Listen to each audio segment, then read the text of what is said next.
안녕하십니까. 스트레이트 조승원입니다. 안녕하십니까. 엄지인입니다. 그리고 이용주 기자 나왔습니다. 안녕하세요. 안녕하세요. 오늘은 두 명의 유명한 전현직 검사들과 관련된 얘기를 해볼까 합니다. 자, 이용주 기자, 어떤 얘기입니까? 네, 한 수상한 사업가에 대한 이야기입니다. 투자에 굉장히 밝은 분인데요. 그 과정에서 종종 법적 분쟁이 벌어졌는데 유독 이분 혼자만 수사망을 피해가곤 했습니다. 어느 특별한 검사의 장모님, 그분 둘러싼 의혹 취재했습니다. 장모라면 결국 그분의 사위가 이 의혹과 어떤 관련이 있느냐에 관심이 갈 수밖에 없는데 그 사위가 꽤 유명한 분이죠. 잠시 뒤에 그분이 누군지 그리고 장모 관련 사건에서 벌어진 납득하기 힘든 상황들 상세히 보여드리겠습니다. 그리고 제가 그 장모도 직접 만나봤습니다. 먼저 이 장모가 어떤 분인지, 억울한 피해자인지, 수상한 능력자인지 하나하나 따져보겠습니다. 경기도 성남시 도촌동의 한 야산. 지난 2013년 부동산업자 안모 씨는 이 일대 땅 55만여 제곱미터가 공매로 나온다는 정보를 미리 입수했습니다. 축구장 80배에 달하는 도촌동 땅의 감정가는 2011년 기준으로 약 170억 원. 하지만 공매 물건이었던 덕에 훨씬 싼 값에 살 수 있었습니다. 약 177억 원의 감정평가 금액이 나오더라고요. 그러니까 그 차익이 상당한 부동산인 거죠. 아마 제가 그 물건을 받아도 놓치기 싫은 부분일 거라고 생각이 듭니다. 투자금 전액을 혼자 조달하기 어려웠던 안 씨는 아는 사람에게서 소개받은 거액의 자산가 최모 씨와 손잡았습니다. 안 씨가 각종 부동산 정보를 입수하고 최 씨가 미천을 마련하는 식으로 두 사람의 이른바 동업 투자가 시작된 겁니다. 이들은 세 차례 매입 시도 끝에 절반씩의 지분으로 도촌동 땅을 40억 원에 계약했습니다. 그 뒤 1년이 채 안 돼 이 땅을 70억 원에 사겠다는 건설사가 나타나는 등 투자는 순조로워 보였습니다. 하지만 두 사람의 동업 관계에 금이 가기 시작했습니다. 안 씨는 매입 당시 빌렸던 돈을 갚으려면 서둘러 땅을 팔아야 했지만 최 씨는 대뜸 땅을 안 팔겠다고 버텼습니다. 더 좋은 값을 쳐주겠다는 다른 제안들이 잇따르면서 최 씨로서는 땅을 성급히 팔 이유가 없었던 겁니다. 서울 경기도에서 건축한다는 사람, 브로커하는 사람, 무슨 사람들 하루에 적게 오면은 9명에서 10몇 명씩 최 씨 쪽도 가고 우리한테도 와서 몇백억 줄게 이랬죠. 매각을 놓고 갈등이 빚어지면서 안 씨는 대출금을 제때 갚지 못했고 담보물이었던 그의 땅 지분은 다른 사람에게 넘어갔습니다.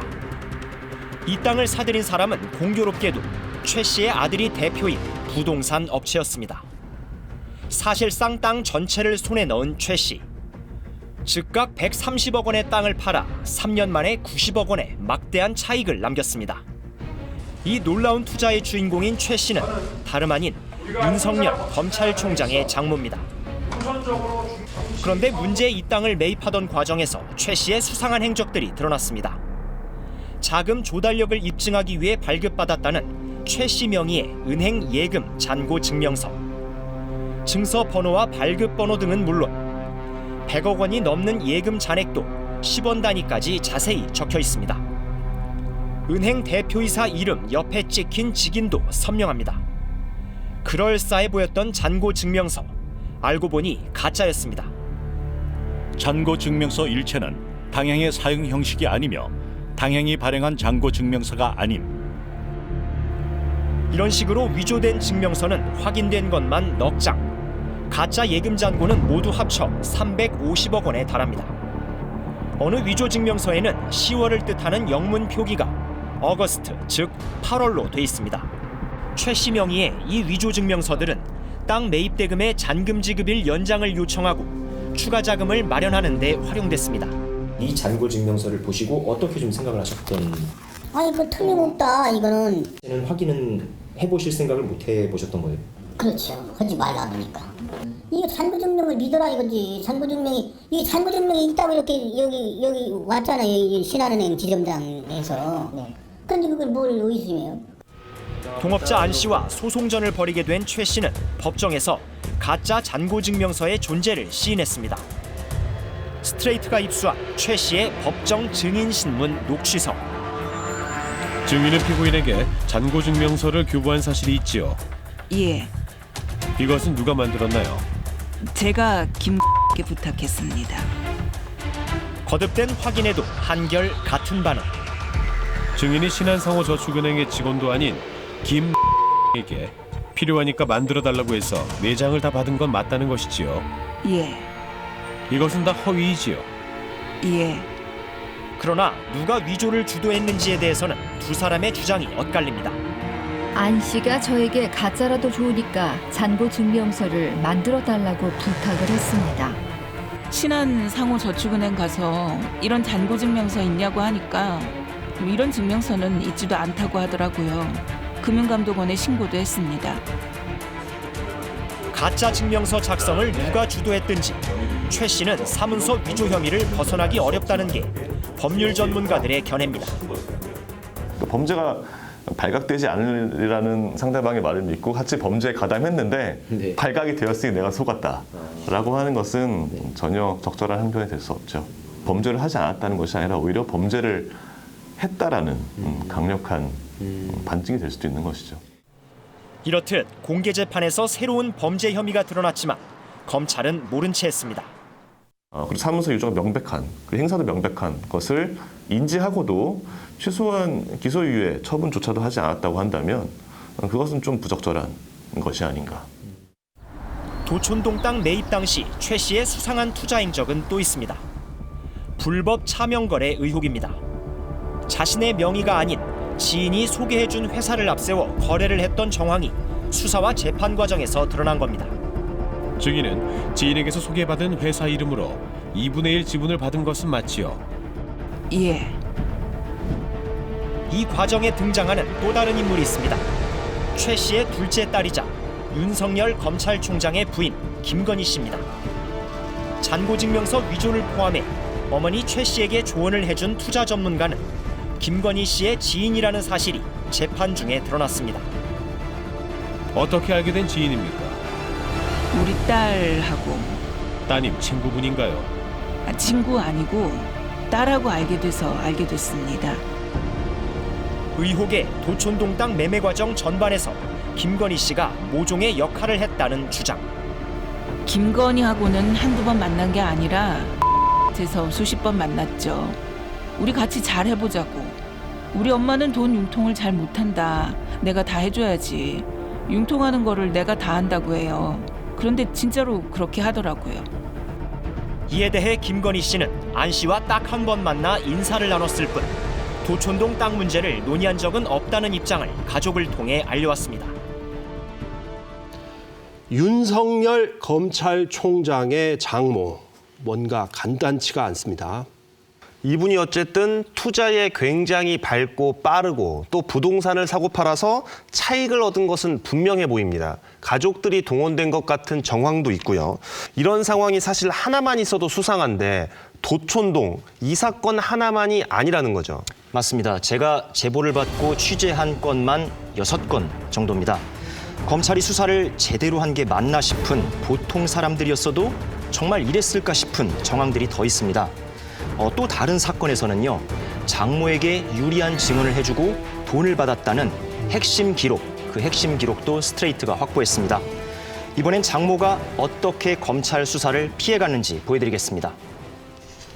지난 2015년 여름 경기도 파주의 한 요양병원에 검찰 수사관들이 들이닥쳤습니다.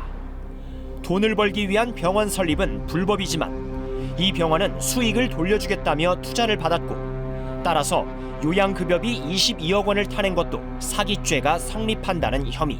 요양급여비가 다 건강보험공단 관련해서 사기 부정수급이라고 이제 가치배출지로 묶여서 사안이 좀 커졌어요. 그렇게 되면서 구속이 2분 다 됐는데 재단의 공동이사장과 병원 운영자 등이 줄줄이 징역형을 선고받았고 병원은 완전히 문을 닫았습니다.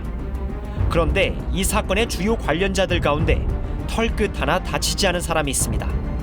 바로 윤석열 검찰총장의 장모 최모 씨입니다. 그는 투자금을 2배 이상 불려준다는 말을 듣고 2억 원을 투자했습니다. 최 씨가 투자한 2억 원으로 피고인 쥐 씨는 의료재단의 기본 재산인 병원 건물을 매수할 수 있었다. 재단이 출범하면서 최 씨는 초대 공동이사장 자리에 올랐습니다. 함께 이사장이 된 사람은 10억 원을 투자한 구모 씨. 두 이사장의 이름 한 글자씩을 따 재단 이름을 지을 정도로 최 씨는 병원 설립과 긴밀히 연결된 인물이었습니다. 최 씨가 검찰의 칼날을 피할 수 있었던 건 수상한 문건 한 장 때문이었습니다. 스트레이트가 입수한 이른바 책임 면제 각서. 2014년 5월 최 씨가 갑자기 이사장직에서 물러나겠다며 공동 이사장이었던 구 씨에게 요구해 받아낸 각서입니다. 구 씨와 의료재단 측의 직인이 찍혀 있고 각각의 인감 증명서까지 붙어 있습니다. 최 씨는 병원 경영에 전혀 관여를 하지 않아 민영사적 사항의 모든 책임을 묻지 않는다는 내용.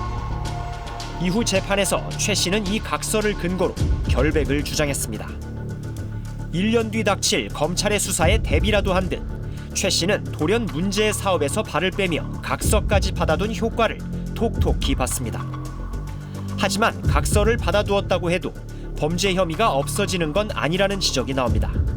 당사자들이 합의를 한다고 하더라도 사회적으로 이미 발생한 어떤 위해 이런 것들이 없어지는 사안이 아니기 때문에 이런 경우에는 형사 책임을 면한다고 하는 것 자체가 불가능한 것이고 이것도 마찬가지로 일종의 범죄를 저지르기로 한 어떻게 보면 계약일 수 있는 것이죠.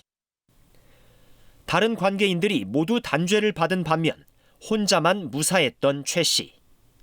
처리 자체가 잘못돼서 요양급여를 받은 게 이제 사기라고 된 건데 사실은 의료법 위반은 같이 되는 게 맞지 않을까. 사실관계 차이가 없음에도 불구하고 지나치게 선택적으로 기소를 하는 것은 어떻게 보면 기소권 남용일 수도 있다. 재량의 남용일 수도 있다. 이렇게 볼 수 있습니다. 최 씨가 검찰의 수사망을 빠져나간 건 이뿐만이 아니었습니다. 부동산 사업자 정대택 씨는 2003년 최 씨와 함께 채권 투자에 뛰어들었습니다. 정 씨가 투자 정보를 가져오면 최 씨가 초기 계약금을 대는 방식의 동업. 법무사 백모 씨가 입회한 가운데 이익이 나면 똑같이 나눈다는 내용의 약정서를 썼습니다. 하지만 실제로 50억 원 넘는 이득이 생기자 두 사람은 갑자기 소송전에 돌입합니다. 정대택과의 약정서는 강박에 의해 작성된 것이니 무효입니다. 최 씨는 정 씨를 강요죄로 고소했습니다. 팽팽했던 법정 공방은 약정서를 쓸 때 입회했던 법무사의 증언 한마디에 승부가 갈렸습니다. 약정서 작성이 강요에 따른 것이었다는 최 씨의 주장을 법무사 백 씨가 인정했고 결국 정 씨는 징역 2년의 실형을 받았습니다. 그런데 정 씨가 복역을 마치고 출소한 지 7개월 뒤인 2008년 8월 상황이 급반전됐습니다. 법무사 백 씨가 이익을 나누자는 약속을 안 지킨 건 사실 최 씨였다는 양심 선언을 한 겁니다. 백 씨는 이런 내용의 자수서를 검찰에도 제출했습니다. 법정 공방 당시 최 씨에게 유리하도록 위증을 했던 건 회유에 넘어갔기 때문이라고도 했습니다. 최 씨가 거액을 제시하며 사죄함에 따라 의도적이고 적극적으로 기억에 반하는 허위의 진술과 위증을 함으로써 정대택을 처벌받게 한 죄, 벌을 받아야 된다고 생각합니다. 억울한 옥살이를 했다는 생각에 정대택 씨는 이 자수서를 근거로 최 씨를 처벌해달라고 고소했습니다. 하지만 바뀌는 건 없었습니다. 검찰은 공소시효가 지났다는 이유로 최 씨를 불기소 처분했고 도리어 정 씨를 무고죄로 기소했습니다. 범죄 자수서를 증거로 해가지고 다 고소를 해요. 그런데 사건이 진천이 없고 자꾸 옆으로 가요. 그러다 그것이 전부 다 혐의 없음으로 끝나요. 법정 진술을 번복한 법무사 백 씨는 지난 2012년 지병으로 숨졌습니다. 시한부 생명을 이어가던 중에도 그는 사실 확인서와 탄원서 등을 수사기관에 여러 차례 제출했지만 모두 허사였습니다. 아무리 검사가 수십 명이 달라들어도 법무사만 제대로 얘기해 줬으면 이런 일은 없는데 제가 제 탓 아닌가? 어떻게 보면 참 대단하신 분 같습니다. 손을 대는 곳마다 분쟁이 생기고 고소, 고발이 난무를 합니다. 그런데 정작 본인과 측근은 쏙 빠져나갑니다. 법무사의 고백 뒤에 어쨌든 이분이 장모를 다시 수사해달라고 고소를 했잖아요. 그런데 그 사건의 진행 과정도 뭔가 석연치 않습니다. 특히 항소심 재판이 1년 반 정도 미뤄지는 기간이 있는데 이때 담당 판사가 나경원 의원의 남편이에요. 맞습니다. 나 의원의 남편인 김재호 판사가 자리를 옮기고 나서야 재판이 재개가 됩니다. 재판이 뭔가 충분한 이유 없이 계속 미뤄졌다는 건 고소인 측도 윤 총장의 장모도 똑같이 인정하는 부분입니다. 다만 판사가 왜 그렇게 재판을 미뤘는지에 대해선 서로의 주장이 엇갈리고 있습니다. 검찰 수사도 법원 재판도 미심쩍은 부분들이 분명히 있습니다. 이쯤 되면 그 장모라는 분 얘기를 들어봐야 될 것 같고요. 아울러서 윤석열 검찰총장, 당신은 총장이 아니었습니다. 검사 사위 윤석열은 이런 상황을 알고 있었는지, 혹시 알았다면 어떤 역할을 한 게 아닌지 이걸 따져봐야 할 것 같습니다. 저도 이번 사안 취재하면서요. 처음부터 바로 그 부분에 주목을 했습니다. 직접 장모를 만나서 얘기를 들어봤습니다. 과연 사위가 관여한 게 있는지 사위의 역할 지금부터 추적하겠습니다. 성남 도촌동 땅 투자금을 조달하는 과정에서 사용됐다는 의혹을 받는 가짜 예금 잔고 증명서. 사문서 위조 등의 혐의로 당장 재판에 넘겨져도 할 말이 없는 의혹입니다. 하지만 윤석열 총장의 장모 최모 씨는 스트레이트 취재진을 만난 자리에서 일단 손살에부터 쳤습니다. 장고 증명도 어디 싸먹는다 그러면 내가 해줬겠냐. 생각을 해보라고. 내가 해준 건 아니지만.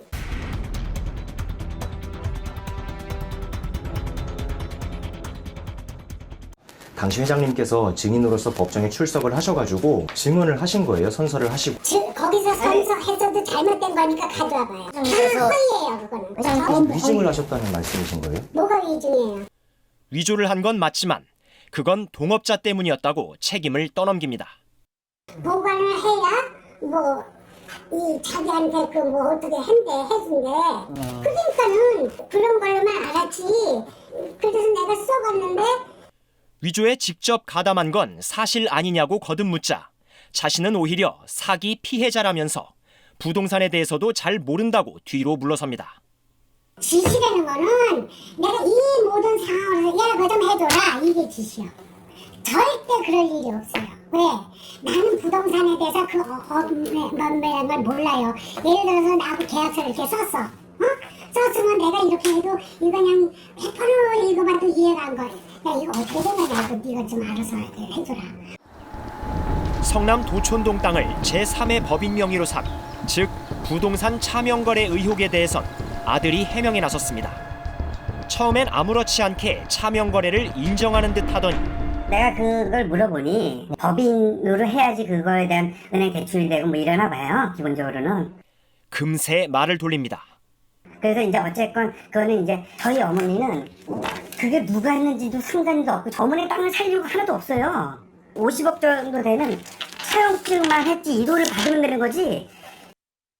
최 씨 앞에서는 유난히 무뎌지는 듯한 검찰의 칼날.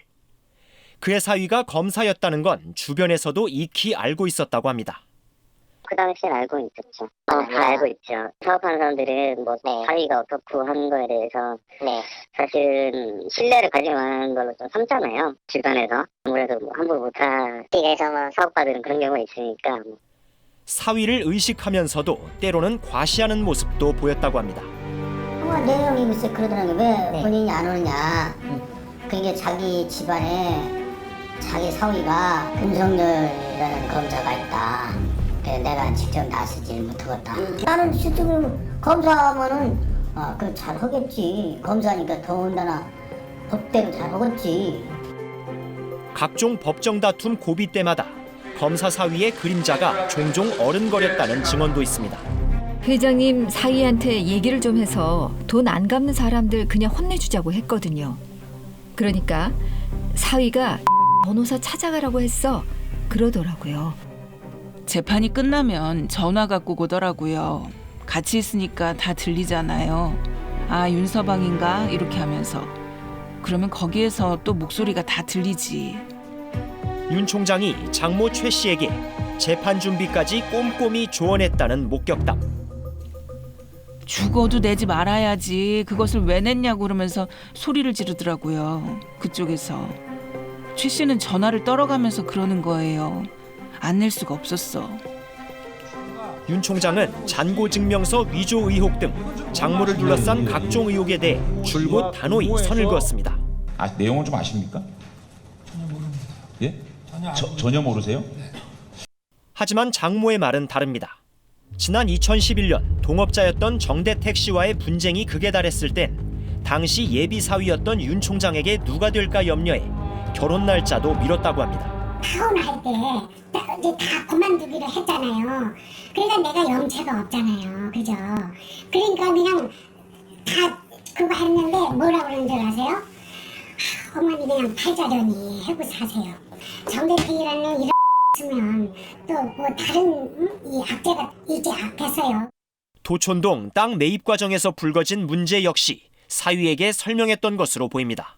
그래서 내가 손해만 뭐 어쩌고 얘기했을 거 아닌가요.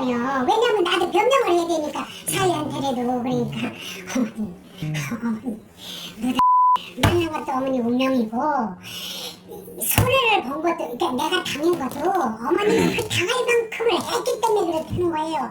그래서 그 이후로는 한마디도 한 적이 없어요. 사위를 옹호하는 발언. 장모의 말이 사실이라면 윤석열 검찰총장도 도촌동 땅 매입에 대해 어느 정도는 파악하고 있었다는 뜻입니다. 스트레이트는 장모의 재산 문제에 대해 부적절한 법률 조언을 한 적이 있는지 윤 총장에게 구체적으로 질문했지만 답변을 받지 못했습니다. 사실 이 의혹 저희가 처음 제기하는 게 아닙니다. 서울중앙지검장 때나 그리고 검찰총장 된 뒤에도 이미 나왔던 얘기입니다. 하지만 그때까지만 해도 별로 조명을 받지 못했고 언론도 큰 관심을 갖지 않았습니다. 그래서 이번에 저희가 묻겠습니다. 윤 총장님, 장모님 관련된 사건 제대로 들여다보셨습니까? 정말로 한 점의 의혹도 없습니까? 윤석열 총장을 둘러싼 각종 의혹은 그동안 본질과는 다르게 정치 공방의 소재로 흘러가곤 했습니다. 그래서 더더욱 신중하게 접근을 했는데요. 다만 취재를 하면 할수록 특히 장모가 연루된 사건에선 수상한 부분들이 분명히 계속 나왔고 이것을 입증할 구체적인 문건, 구체적 증언들이 계속 존재를 했습니다. 그런데 왜 검찰은 이 사건을 다루지 않았는지, 정말 사위는 이 의혹을 몰랐던 게 맞는지 의심이 되는 건 사실입니다.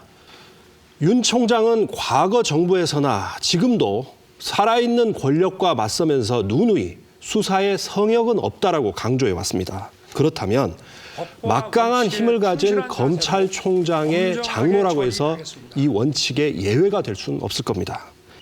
의혹이 크고 많으면 일단 조사를 해봐야 합니다. 우리 모두는 법 앞에서 평등해야 합니다.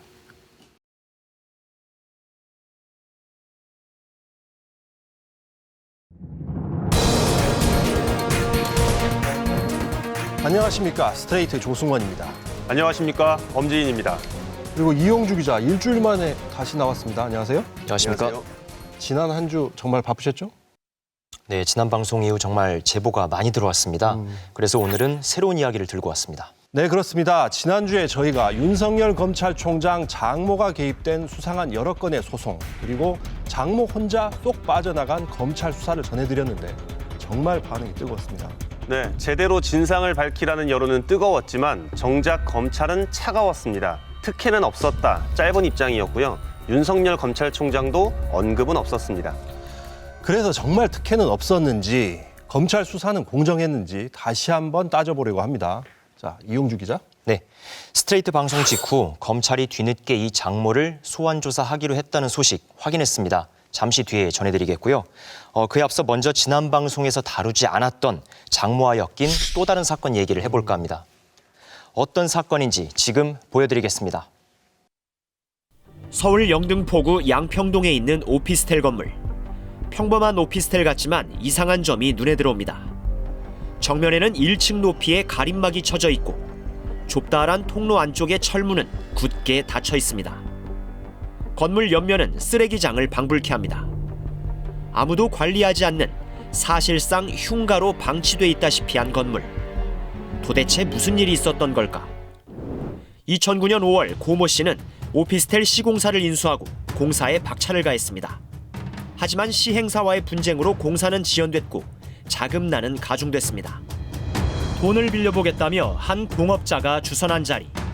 고 씨 등은 자산가로 소개받은 한 중년 여성으로부터 5억 원을 빌렸습니다. 동업자가 돈을 빌리고 고 씨는 자신이 공사 중인 오피스텔 분양권을 담보로 제공하는 연대 보증 방식이었다고 합니다.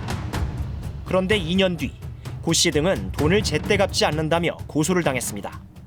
독촉 같은 건 없었어요? 네, 없었습니다. 어느 날 갑자기 피고소됐다라는 거를 아시게 된 거예요? 예, 고소돼갖고 이제 조사 받으러 나오라는 게 알게 된 거죠. 고소인은 돈을 빌려주고 3개월 후에 이자 1억 원을 합쳐 모두 6억 원을 받기로 했다며 소송을 냈고, 고소를 당한 사람들은 3개월 내에 갚겠다는 약속은 한 적이 없다고 맞서는 상황. 채무관계가 발생했지만 특이하게도 차용증은 쓰지 않았다고 합니다. 고 씨는 서울중앙지검에서 진행된 조사가 유난히 꼼꼼했던 것으로 기억합니다. 조사한 것을 또 다시 조사하고 몇 번을 두 차례인가 세 차례인가 검사실에서 그냥 우리 수사관에서 조사를 많이 받았는데 무혐의 떨어지고 또 재수사해갖고 또 가서 조사받고. 스트레이트가 입수한 당시 검찰 수사기록. 사건을 맡은 서울중앙지검 조사과의 수사관이 검사의 첫 번째 보안 수사 지시에 대해 올린 보고입니다. 결론은 혐의 없음.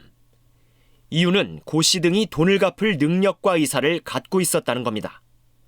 하지만 사흘 뒤 다시 내려온 검사의 수사 지휘.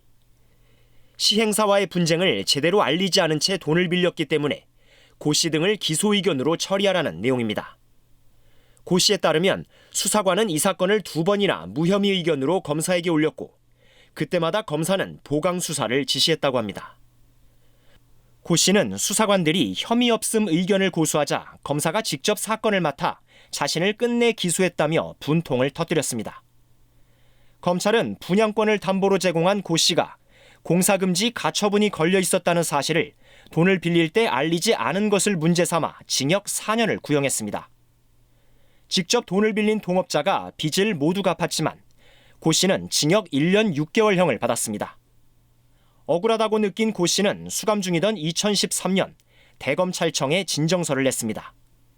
검찰의 수사가 과도했다며 진상을 밝혀달라는 내용. 고 씨는 예전에 알게 된 고소인의 특별한 가족관계도 진정서에 담았습니다.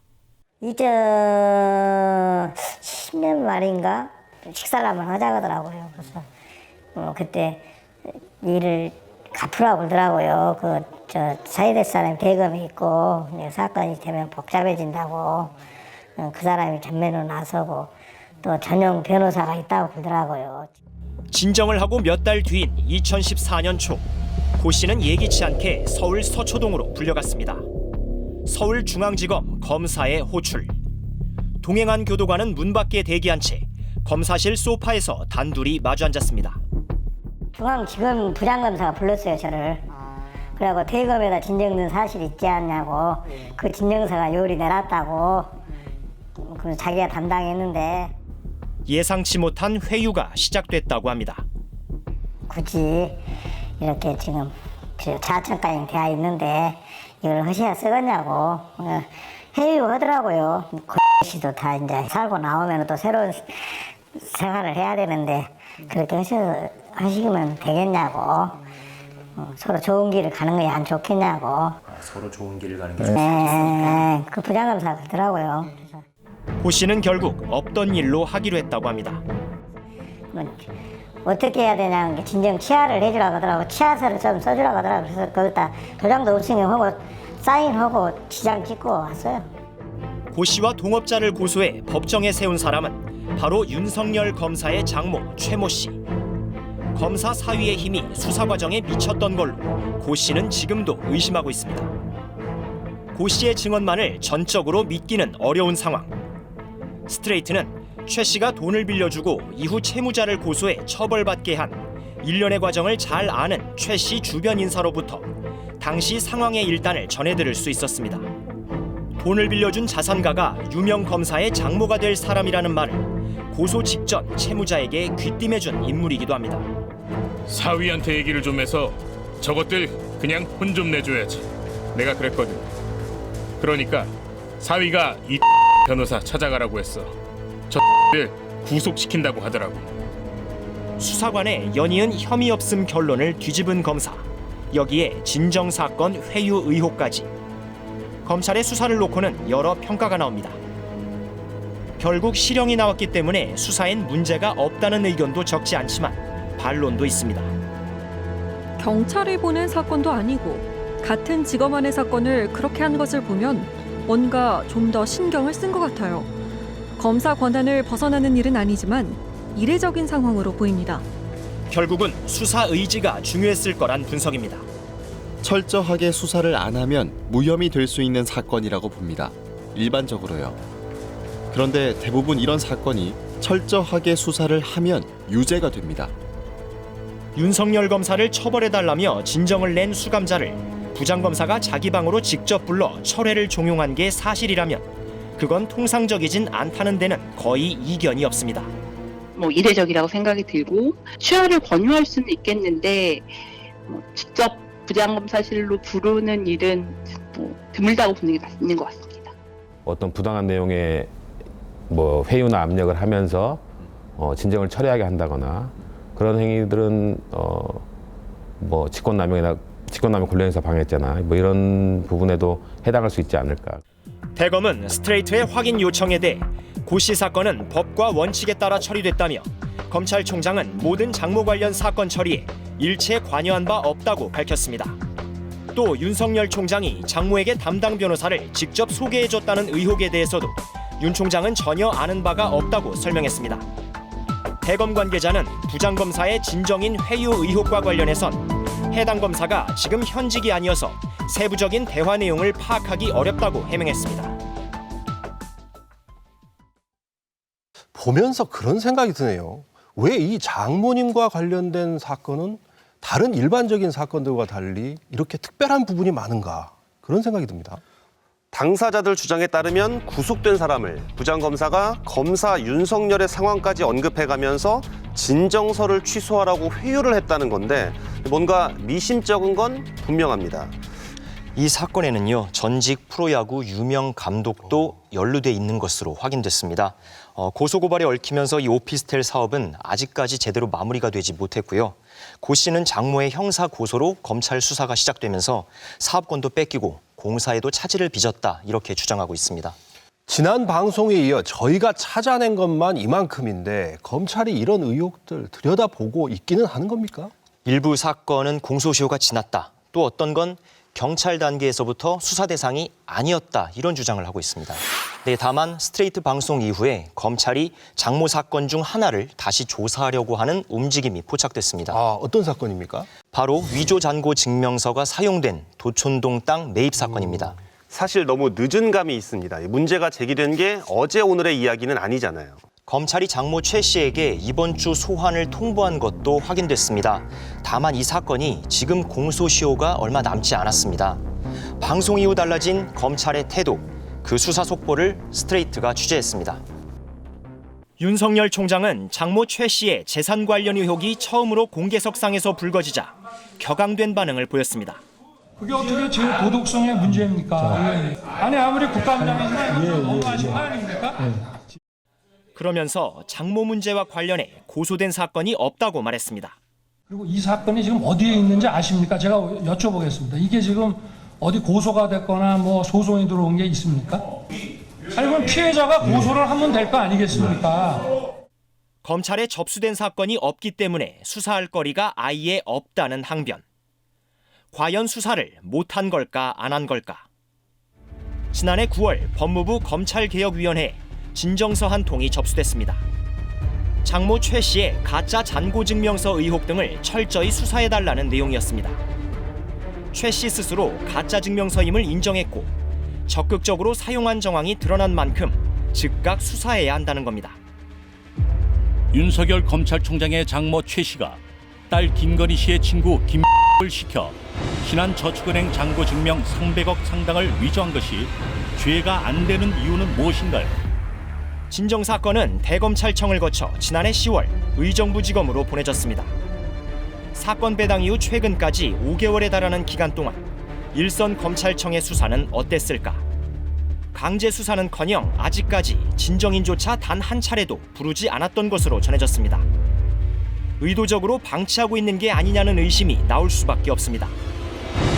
하지만 장모 관련 의혹을 집중 추적한 지난주 스트레이트 보도 이후 검찰은 다급해졌습니다. 부랴부랴 관계자 소환에 나선 겁니다. 방송 직후 최씨 명의의 당좌 수표에 속아 돈을 사기당했다는 피해자들을 불러 조사했습니다. 화요일날 전화 받아서 제가 수요일날 가서 진술을 썼어요. 어떻게 해서 돈을 주게 된 얘기, 그런 얘기 쭉 하고. 또 성남시 도촌동 땅 매매 당시 최 씨의 동업자였던 안 씨에게도 소환을 통보했고 장모 최 씨와도 검찰 출석 시점을 조율하고 있는 것으로 전해졌습니다. 그야말로 전광석화 같은 검찰 수사. 확연히 달라진 모습입니다. 검찰총장은 의정부지검에 배당된 사건을 대검에 보고하지 말라고 지시했고 일체 보고받지 않고 있습니다. 하지만 검찰의 벼락치기, 보여주기식 수사가 얼마나 성과를 낼지 그 전망은 밝지 않습니다. 먼저 사문서 위조를 법정에서 자백했는데도 검찰이 눈 감아줬다는 의혹 때문입니다. 검찰이 꼭 고소나 고발이 있는 사건만 수사를 하는 건 아니고요. 그다음에 인지를 해서 수사를 하는 경우도 많이 있고 공무원으로서는 또 범죄를 인지했을 경우에 그걸 또 고발 의무가 또 있고요. 더 나아가 공소시효의 완성, 즉 범죄를 처벌할 수 있는 기간이 곧 끝나기 때문입니다. 최 씨의 가짜 잔고증명서에 적용되는 혐의, 사문서 위조의 공소시효는 7년입니다. 다시 말해 잔고증명서가 위조된 때로부터 7년이 지나면 이 범죄를 더 이상 법적으로 처벌할 수 없게 되는 겁니다. 잔고증명서가 위조된 범죄의 시작점은 언제일까? 최 씨 명의의 가짜 잔고증명서로 확인된 것은 모두 4장. 증인이 피고인에게 건네준 잔고증명서는 총 5장 맞죠? 예. 신한저축은행의 잔고증명서 4장은 증인이 김에게 부탁해서 김이 허위로 발행해준 것 맞죠? 예. 발행 시기가 가장 빠른 게 2013년 4월 1일. 마지막 날짜는 같은 해 10월 11일입니다. 이 가운데 최 씨가 관여한 정황이 분명히 드러난 것은 바로 4월 1일자. 1차 매매계약 잔금 지급 기일인 2013년 4월 1일이 지나가고 1차 매매계약이 해제되자 최 씨는 김으로 하여금 약 100억 원 상당의 허위 잔고 증명서를 발급하게 한 후 이를 이에게 내줬다. 어디에 사용했을까? 이는 허위 잔고 증명서를 가지고 신탁회사를 방문해 잔금이 준비된 사실을 보여주고 잔금 지급 기일을 연기해 줄 것을 요청하기도 하였다. 위조된 잔고증명서를 이른바 행사한 이 씨는 최 씨 아들의 지인이었습니다.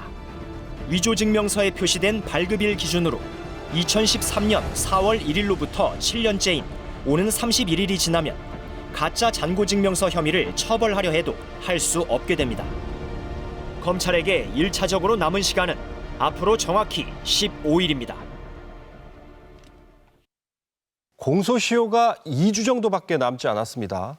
공소시효 임박한 사건을 검찰이 어떻게 요란스럽게 처리해 왔는지 이미 우리 모두가 알고 있습니다. 사문서 위조 혐의에 대한 공소시효는 7년입니다.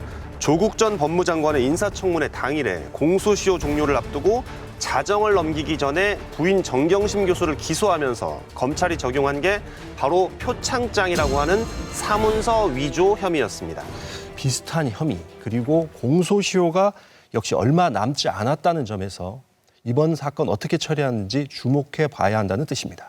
이용주 기자, 그런데 정말 궁금한 것은 이렇게 공교롭고 이례적인 사건의 처리 과정에 검사 사위의 존재는 정말 어떤 영향도 주지 않았느냐 이런 거 아니겠습니까? 제가 장모를 만나 3시간 넘게 얘기를 하면서 끊임없이 던졌던 질문도 바로 그 부분이었습니다. 실제로 장모의 얘기를 들어보면요. 사위가 그동안 해왔던 해명과 엇갈리는 부분이 있습니다. 검찰 수사에 대한 구체적인 내용까지 언급한 것으로 보이는 정황도 심지어 있습니다.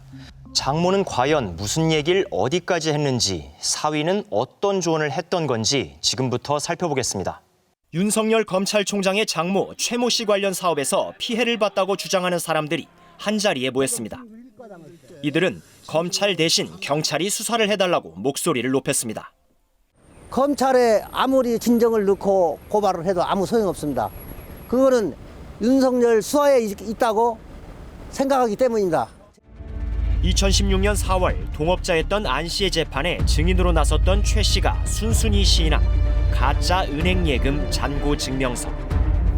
증인이 신한상호저축은행의 직원도 아닌 김에게 필요하니까 만들어달라고 해서 4장을 다 받은 건 맞다는 것이지요. 예. 이것은 다 허위이지요. 예.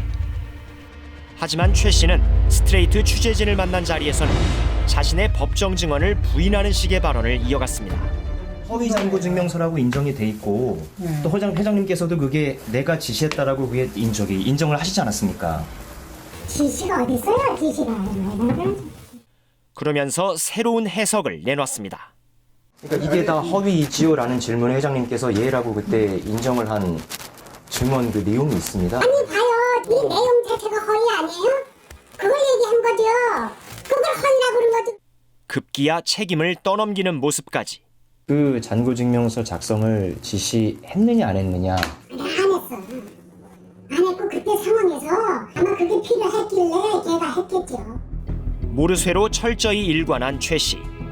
가짜 잔고 증명서에 대한 공소시효가 이제 2주일 정도 남은 상황에서 신속한 강제 수사 없이는 별 성과를 기대하기는 힘들어 보입니다. 최 씨의 둘째 딸이자 윤석열 검찰총장의 부인인 김건희 씨도 어머니의 수상한 투자에 연루돼 있다는 의혹이 곳곳에서 불거지고 있습니다. 최 씨의 부탁이나 지시를 받고 문제의 은행 잔고 증명서를 위조한 인물은 김모 씨. 바로 김건희 씨가 운영하는 회사 코바나 콘텐츠의 감사로 재직하던 인물이었습니다. 김건희 씨는 어머니의 도촌동 땅 동업자인 안모 씨와 금전 거래를 한 사실도 드러났습니다. 접대비 명목으로 알려진 1,500만 원 입출금 기록이 안 씨 사위의 계좌에 그대로 남아 있습니다. 김건희 씨는 안 씨와는 딱 한 번 만났을 뿐 도촌동 땅 문제를 논의한 적은 없다고 알려왔지만 안 씨의 주장은 좀 다릅니다. 김건희하고는 한두 번 만난 게 아니라 에서 수십 번 만났죠. 우리 엄마는 돈 융통을 잘 못한다. 내가 다 해줘야지. 융통하는 거를 내가 다 한다고 해요. 그런데 진짜로 그렇게 하더라고요. 최 씨 측의 금품과 회유에 넘어가 재판에서 거짓 진술을 했다고 뒤늦게 자수한 법무사 사건. 최 씨가 자신에게 유리한 증언을 해준 법무사 백 씨에게 6개월에 걸쳐 2억 원을 건넨 데 이어 이번에도 딸 김 씨가 등장합니다. 어머니 최 씨가 법무사의 증언 덕분에 민사소송에서 이기고 나서 나흘 뒤 김건희 씨는 서울 송파구에 있는 자신 소유의 아파트를 법무사 백 씨 아내에게 2억 3천만 원에 팔았습니다. 그런데 정상적이지 않은 거래의 흔적이 남아 있습니다. 아파트를 백 씨 부인에게 넘긴 뒤에도 원래 걸려있던 2억 4천만 원의 근저당은 계속 김건희 씨 명의로 남아 있었던 것. 이와 관련해 백 씨는 아파트를 위증의 대가로 김건희 씨로부터 그냥 넘겨받은 것이라고 증언했습니다. 그냥 주더라도 외형상 매매 형식은 갖춰야 하니까 현실에 맞는 돈으로 계약서를 작성하자고 하였습니다. 반면 최 씨 측은 2억 원의 대출이 있어 3천만 원만 백 씨에게 받아 정상적으로 매매한 것이라고 반박했습니다. 그 등기부등본 보면요. 그거를 우리 정식으로 계약을 해서 내가 팔았어요. 계약서가 여기 다 있어요.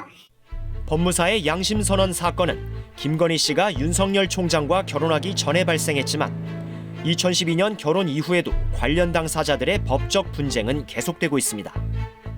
말도 많고 탈도 많은 가족이 개입된 투자 사건을 윤 총장은 전혀 몰랐을까? 장모 최 씨는 분명히 선을 그었습니다. 행사가 그동안 많았는데 사위분하고 뭐 상담을 하거나 이런 적이 없으십니까? 하면 내가요. 창피하지만 장모를 너무 무식하다. 소송과 관련해선 사위에게 말도 꺼내지 못하는 분위기란 설명. 윤 총장도 같은 취지의 발언을 한 적이 있습니다. 내용을 좀 아십니까? 전혀 모릅니다. 예? 전혀 모르세요? 네. 하지만 도촌동 땅 매입 과정에서 불거진 문제를 충분히 설명했을 가능성이 높아 보입니다. 그래서 내가 손해만 뭐 어쩌고 얘기했을 거 아닌가요. 왜냐하면 나도 변명을 해야 되니까 사위한테라도. 그러니까 만난 것도 어머니 운명이고 손해를 본 것도, 그러니까 내가 당한 것도 어머니가 그 당할 만큼을 했기 때문에 그렇다는 거예요. 그래서 그 이후로는 한마디도 한 적이 없어요. 최 씨의 수행 비서도 같은 말을 들었다고 밝혔습니다. 어머님이 당할 소스를 줬기 때문에 당하신 겁니다. 그 얘기를 제가 직접 들었어요. 총장님 댁 갔다 오시면서. 스트레이트는 최 씨와 대화를 이어가던 중 이해하기 어려운 말도 접했습니다. 사무실도 한번 가보실래요? 내가요, 그런데 누가요 그런 얘기를 하더라고요. 저 이제 그 잘못되는 것도 있잖아요. 근데 그 잘못되는 거 있으니까 그거 해가지고 압수수색을 하래요. 응? 압수수색을 해주겠대요, 나한테. 그래도 내가 그걸 안 했어요. 한때 동업자였다 이익 분배를 두고 소송을 벌인 정대택 씨의 사무실을 압수수색해주겠다는 제의를 받았지만 본인이 마다했다는 설명. 귀를 의심하게 하는 말이 사실이라면 과연 누가 그런 제의를 했다는 걸까? 당신 뭐 회장님 뭐 변호사가요? 이렇게 한번 해보자라고. 그 사람은 그 전직에 그런 거 했었나 봐요. 전직이었대요. 쓸데없는 얘기를 뭐. 근데 뭐래요?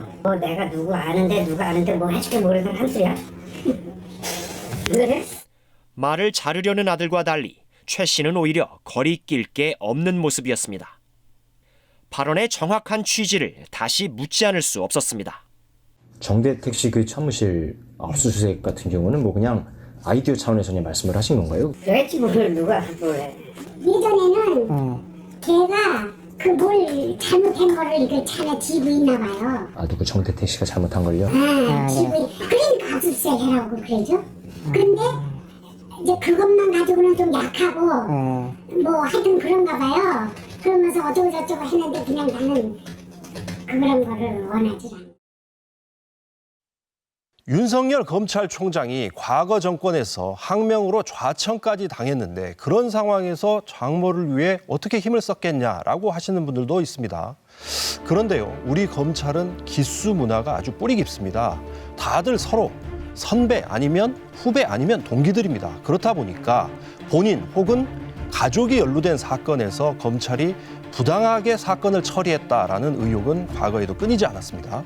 결국 검사 윤석열이 그때 어느 자리에 있었느냐를 갖고 얘기할 것이 아니라 과연 수사는 당시에 제대로 이루어진 것이 맞느냐 이것을 따지는 게 의혹의 본질입니다. 게다가 윤석열 검사가 어떤 분입니까? 원래 특수통으로 아주 잘 나가던 분입니다. 비록 당시에 한직에 있었다 하더라도 절친한 선후배들이 많았습니다. 오죽하면 대윤이니 소윤이니 하는 말까지 있었겠습니까? 실제로 그랬는지는 좀 더 확인을 해봐야 합니다만은 만약 하려고만 했다면 내부 인맥을 통해서 전화 한 통화 넣는 것은 일도 아니었을 것이다라는 게 전현직 검사들의 얘기입니다. 더구나 일부 사건에 대한 수사는요. 윤석열 총장이 대검 중수 1과장, 서울중앙지검 특수 1부장 재직 중에 이루어졌습니다. 정말 수사 과정이 부당했는지, 부당했다면 검사 사위가 이 사건에 얼마나 개입을 했는지, 적극적으로 챙겨준 건지 아니면 후배 검사들이 알아서 봐준 건지 좀 더 확인이 필요하고요. 그래서 추가 취재도 하고 있습니다. 뒤늦게나마 시작된 검찰 조사도 저희가 끝까지 지켜보겠습니다.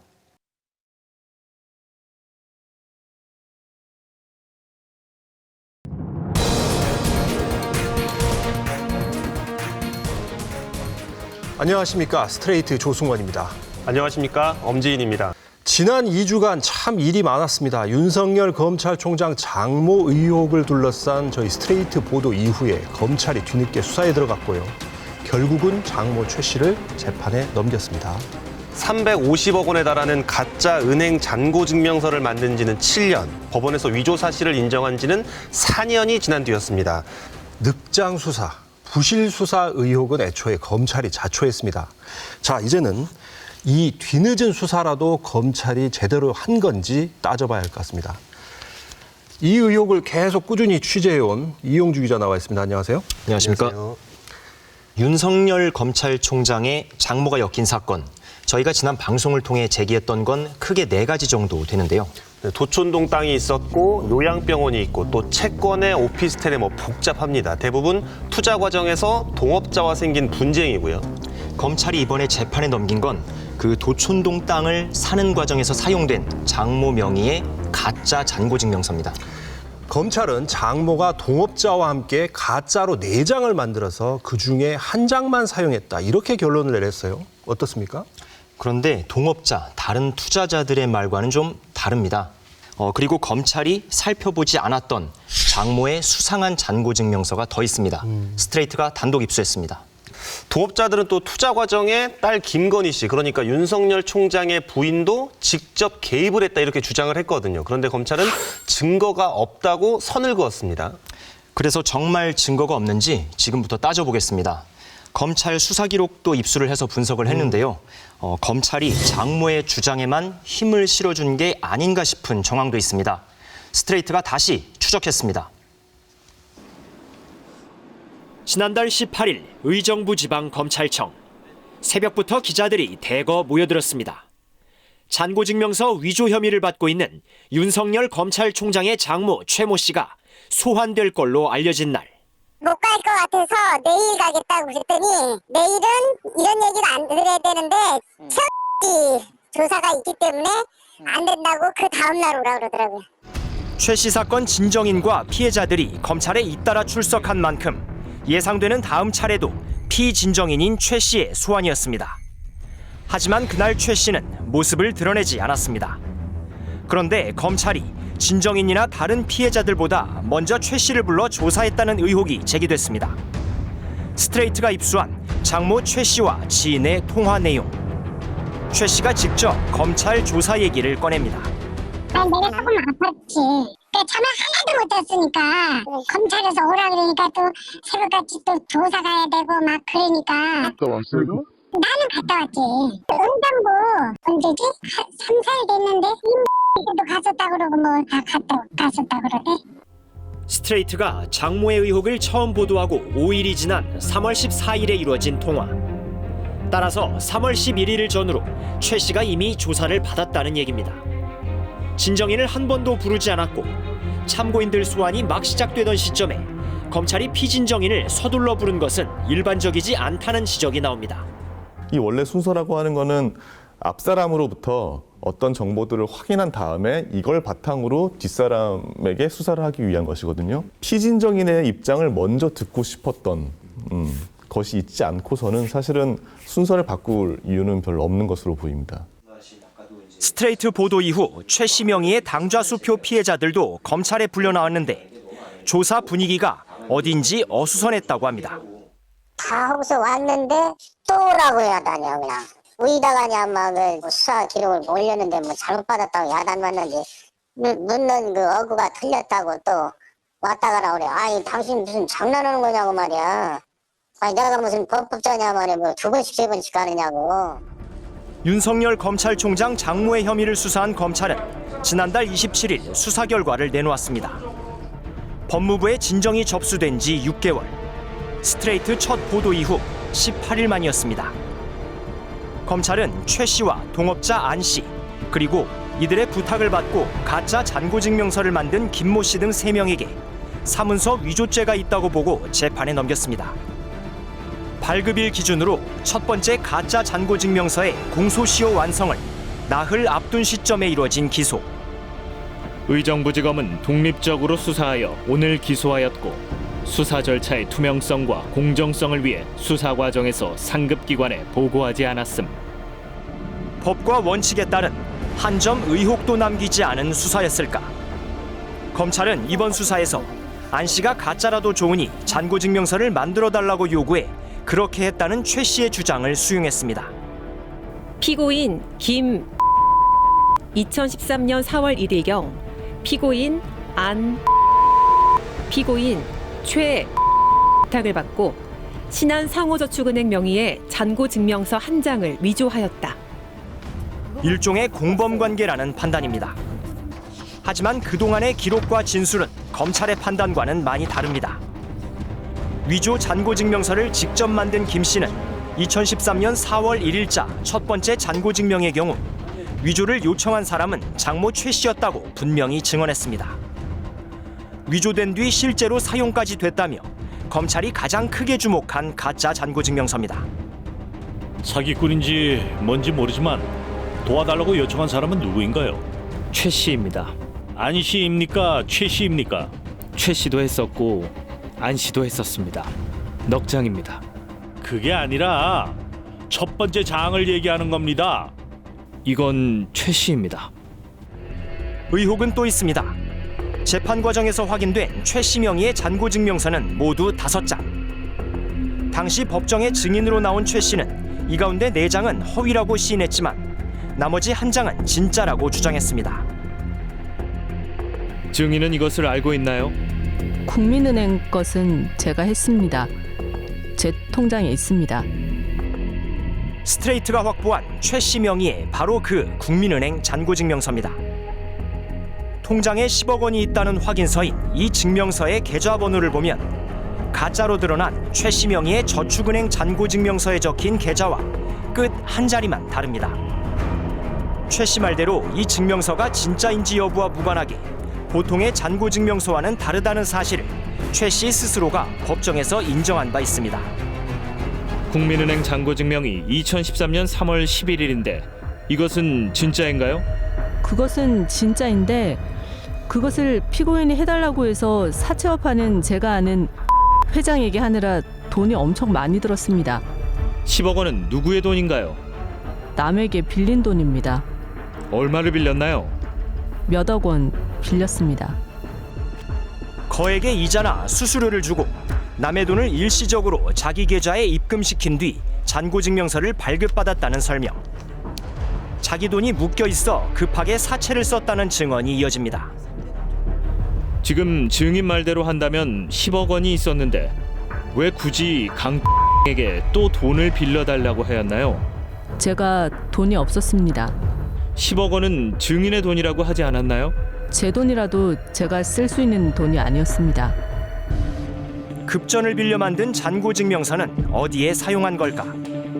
자신의 재력을 입증하는 수단으로 활용했다는 게 동업자 안 씨의 주장입니다. 자기가 그걸 해가지고 와서 그걸 보여주면서 돈 없는 사람들을 하면 머리가 아프니까 저 자기랑 이제 동업을 하자. 그래서 제가 국민은행 거를 받기 때문에 그 4월 1일자 뭐 신한저축은행 뭐 이런 데에 허위라는 거는 죽어도 이만큼도 생각을 못했죠. 안 씨 말대로 최 씨가 임시로 빌린 돈을 자기 돈인 양 눈속임에 이득을 취했다면 법적으로 문제가 될 수 있지만 검찰은 수사하지 않았습니다. 그런 기망행위에 터잡아서 동업을 결심하게 되고 그걸 믿고 어떤 사업까지 진행해서 실제 금전적인 손해까지 발생했다라고 한다면 그것은 사기죄의 구성요건이 될 수 있는 부분도 생각해 볼 수 있습니다. 최 씨의 딸이면서 윤석열 총장의 부인인 김건희 씨에 대한 불기소를 두고도 의문이 남습니다. 검찰이 김 씨를 재판에 넘기지 않은 이유는 사문서 위조에 가담했다는 증거가 없다는 것. 하지만 잔고증명서를 직접 위조했다고 시인한 김 씨는 당시 김건희 씨 회사의 감사였습니다. 김 씨는 김건희 씨의 소개로 최 씨의 투자 전반에도 관여하게 됐습니다. 김건희 씨가 도촌동 땅 투자 때 어머니 최 씨의 동업자였던 안 씨와 돈을 주고받은 기록도 존재합니다. 하지만 검찰은 김 씨를 소환도 하지 않고 증거가 없다고 판단한 것으로 알려졌습니다. 검찰은 증거가 부족했다고 하는데 증거가 부족했던 게 아니라 검찰이 적극적으로 증거를 수집하지 않고 사건을 종결한 느낌입니다. 결국 검찰의 수사 의지가 문제 아닌가? 스트레이트의 질문에 대해 대검찰청은 의정부지검에 문의하라며 답을 피했고 의정부지검은 확인을 거부했습니다. 동업자 주장에 따르면 도촌동 땅을 살 때 수십 차례 김건희 씨를 만났다. 그리고 김건희 씨가 접대비 명목으로 돈을 건넸다라는 거 아닙니까? 엄마의 돈은 내가 직접 융통한다. 뭐 이런 말도 김건희 씨가 여러 차례 했다는 겁니다.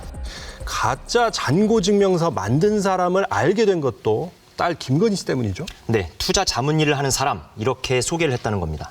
그래서 고발 대상에 김건희 씨도 포함이 되어 있었는데 검찰은 이번에도 혐의가 없는 것으로 지금 결론을 냈습니다.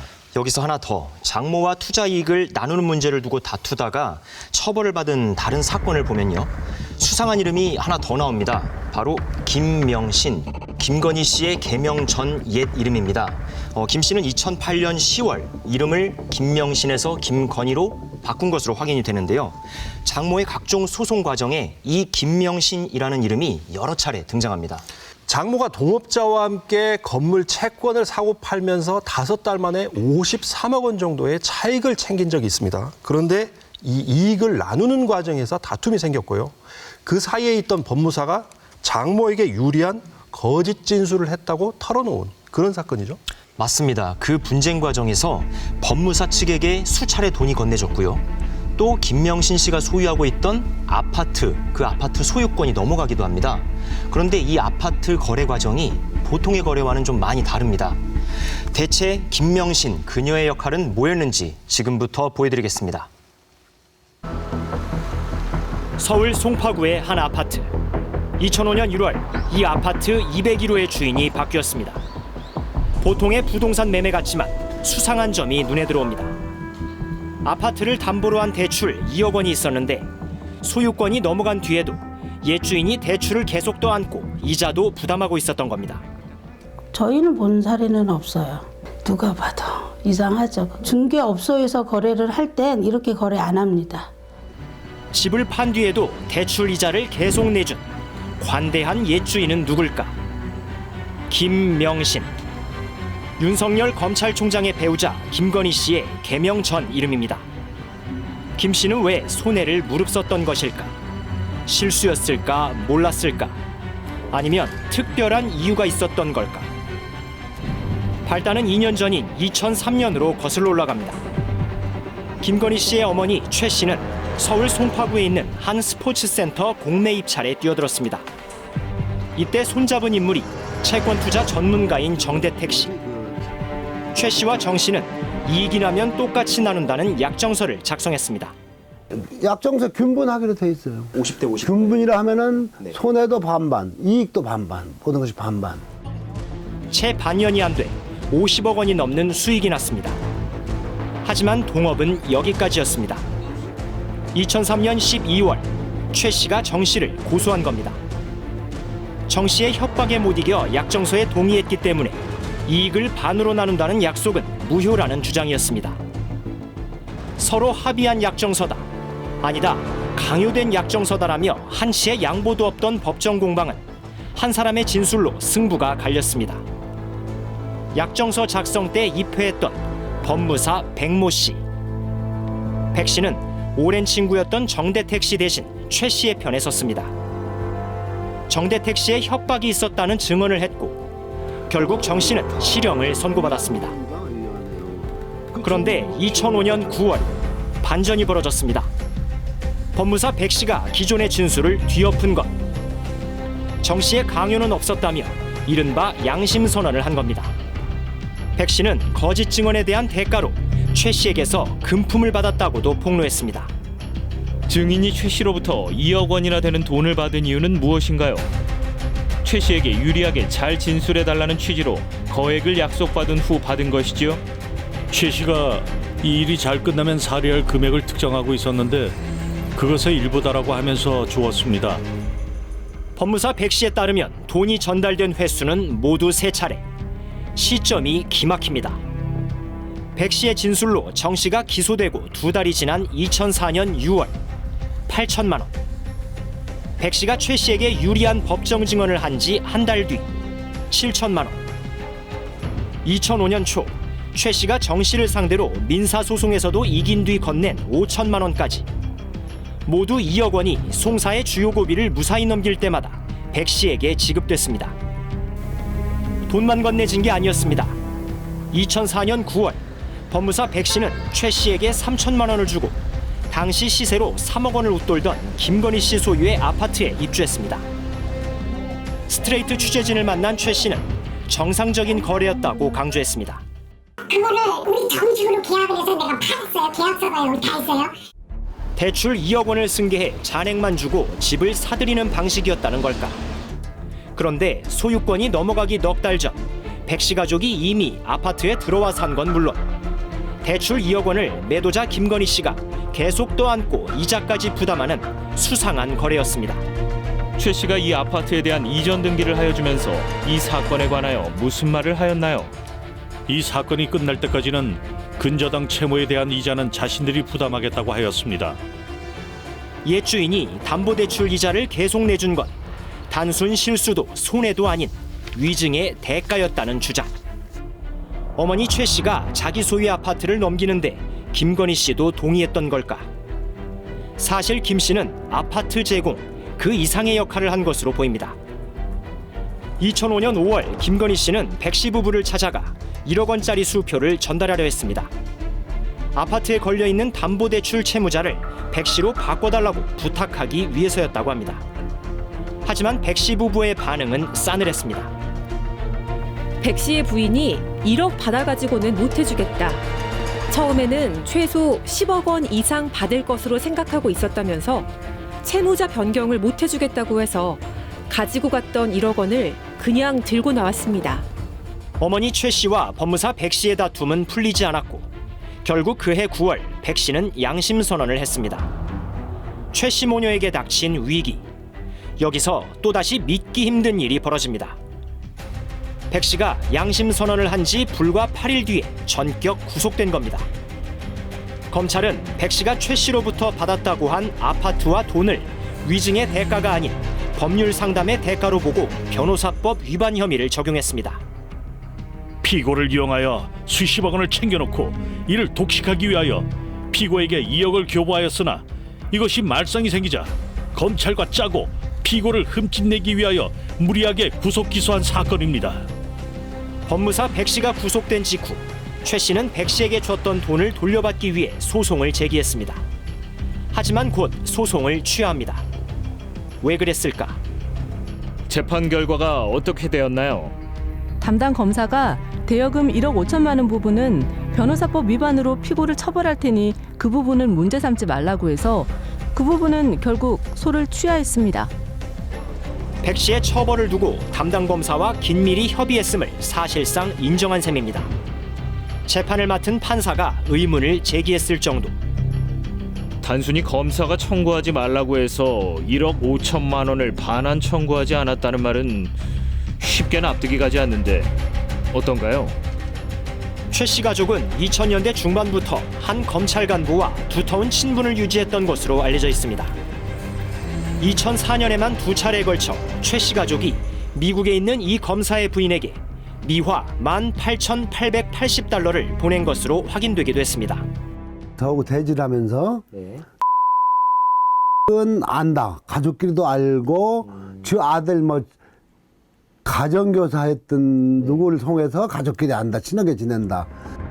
이후 김건희 씨가 법무사 백 씨 부부를 상대로 아파트를 돌려달라며 소송을 내 승소한 뒤에도 수상한 행보가 이어집니다. 스트레이트가 확보한 김 씨와 법무사 부부 사이의 약정서. 작성 시점은 2008년 5월 7일. 갑은 김명신, 즉 김건희, 을은 백 씨 부부로 돼 있습니다. 뭘 합의한 걸까? 김 씨가 이사 비용 명목으로 6천만 원을 주면 백 씨 부부가 아파트 201호에서 즉각 나간다는 내용입니다. 이와 더불어 김 씨의 어머니 최 씨에게 향후 고소나 소송 등 어떤 형태의 문제 제기도 하지 않는다고 적혀 있습니다. 집을 판 사람이 이자를 대신 내주는 것도 이상한데 집을 판 사람이 집을 돌려받을 수 있는 판결을 받았음에도 다시 수천만 원을 주고 집을 돌려받은 것도 대단히 이례적입니다. 둘 사이에 모종의 거래관계가 있지 않은 한 설명이 어려운 부분입니다.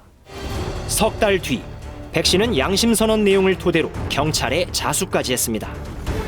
자신은 물론 위증을 교사한 최 씨 등을 엄히 처벌해달라는 취지였지만 진술에 신빙성이 없다는 이유로 받아들여지지 않았습니다.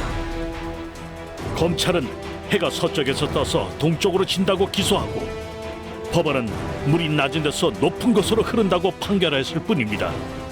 작은 죄를 졌다고 기소한 검찰에 대고 큰 죄를 졌다고 자수할 바보가 어디에 있겠습니까? 스트레이트는 김건희 씨가 어머니 투자 사업에 관여를 한 건지 정확한 입장을 듣기 위해 인터뷰를 시도하고 가족을 통해 질문지도 보냈지만 답을 듣지 못했습니다. 소유권이 넘어오기 전인데도 이미 들어가서 살고 담보대출이 걸려 있는데 그 이자는 기존 주인 김명신, 그러니까 김건희 씨가 계속 냈다는 거네요. 그렇죠. 물론 장모 측은 정상적인 거래였다 이렇게 주장을 합니다. 그래서 이 돈과 아파트가 법무사를 자기 편으로 끌어들여서 거짓 증언을 하도록 하기 위한 어떤 대가가 아니었겠느냐 이런 의심이 나오는 겁니다. 그리고 법무사를 설득하고 회유하는 과정에 김건희 씨가 상당한 역할을 한 게 아니냐는 거고요. 그렇다면 김건희 씨가 대체 어떤 역할을 한 건지 검찰도 이 부분은 다시 살펴봐야 할 것 같습니다. 최근 일부 언론에선 스트레이트가 윤석열 총장의 장모 문제를 지금 꺼내는 게 검찰총장 흔들기라고 비판을 하고 있습니다. 특히 조선일보는 권력비리 수사에 대한 보복이라면서 밑도 끝도 없는 익명의 법조계 인사까지 등장시키고 주장을 하고 있고요. 심지어 여당의 총선 전략에 따라 프레임을 짠다 이런 의혹까지 지금 제기하고 있습니다. 조선일보는 보도를 할 때 그런 식으로 하는지 모르겠습니다만 단언컨대 저희 스트레이트는 그렇게 하지 않습니다. 사실 이 의혹은 이미 오래전부터 제기가 되었습니다. 또 취재를 하면 할수록 검찰이 그동안 수사를 제대로 해온 게 맞는지 그리고 검사 가족이라고 해서 봐준 건 아닌지 이런 의혹이 더해졌기 때문에 보도를 하게 된 겁니다. 그게 당연한 언론의 역할이라고 생각합니다. 어쨌든 스트레이트 보도 이후 검찰 수사를 통해서 장모의 범죄 혐의 가운데 일부나마 뒤늦게 확인이 됐습니다. 무엇보다 현직 검찰총장의 장모이고 또 부인입니다. 의혹이 있다면 남겨둬선 안 됩니다.